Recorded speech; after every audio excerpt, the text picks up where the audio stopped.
Hello बच्चों। Question में बोला गया read the assertion and reason carefully to make the correct options out of the options given below and four options A B C D, five option है E दिया हुआ है और दो स्टेटमेंट है, एक assertion है और एक रीजन है। दोनों स्टेटमेंट को हम लोग एक एक करके रीड करते हैं। assertion में बोला गया in common emitter transistor configuration, जैसे बोला कॉमन इमीटर ट्रांजिस्टर कॉन्फ़िगरेशन, तो आपके माइंड में एक ट्रांजिस्टर का इमेज आना चाहिए कुछ इस तरीके से। ठीक है, ये आपका कलेक्टर हो गया, ये इमीटर हो गया और ये बेस हो गया।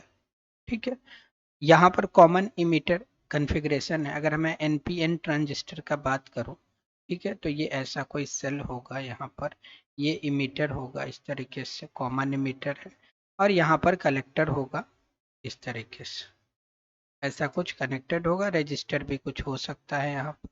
ठीक है, इनपुट का बात करें मोटे मोटे तौर पे ऐसा कुछ आपको समझ आना चाहिए। ठीक, बोला गया the input current is less than the output current, input current is much less than the output current. आप कॉमन इमीटर कॉन्फ़िगरेशन में जो आप जानते हो करंट गेन, जिसको आप बीटा बोलते हो, बीटा क्या है बच्चों?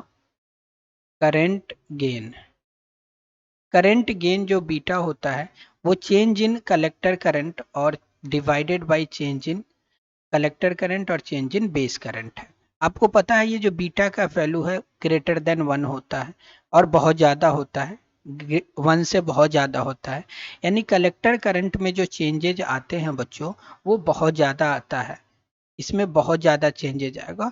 थोड़ा सा बस बेस में चेंज करोगे तो उससे, इसलिए ये वैल्यू 1 से बहुत ज़्यादा होता है।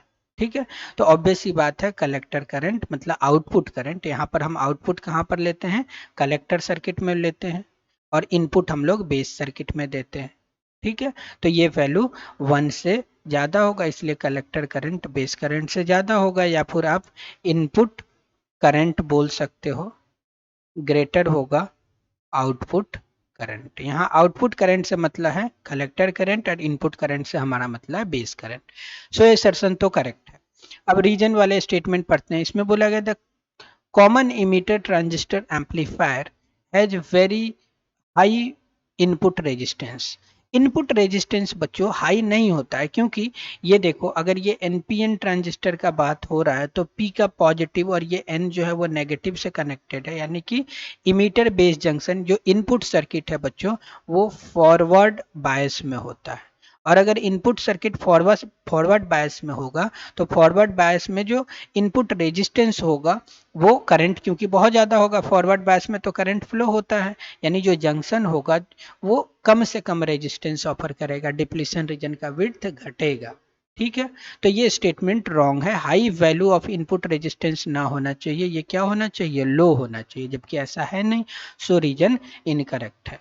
So correct answer will be C, if assertion is true but reason is false. Hope आप समझ गए होंगे बच्चों। Thank you.